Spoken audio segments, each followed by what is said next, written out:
Macam sama je, good. Lepas tu kita baru salin, mengandung, baru salin, sakit kan? Tak nak mengandung lagi. Tapi ya betul. Bila saya pernah datang, walaupun saya nak ajar, diorang ni ikut muntah.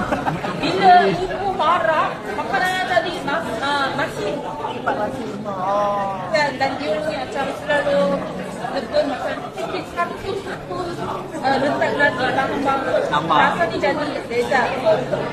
Saya ni pernah bagi tahu selalunya. Tapi alhamdulillah kita punya chef best. Orang Ukraine, tapi dia memang ada experience Korea punya restoran. Tak puas hati lah nombor 3 kan? Pasti kalau dapat nombor 1 kan? Sudah. So diorang ni banyak ramai orang support kita sampai bila kita masuk final. Nangis je. Semi final dah nangis lah. So saya pun a bit dapat motivation dan semangat.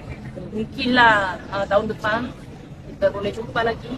Kita sangat-sangat penat bila kita buat MLS.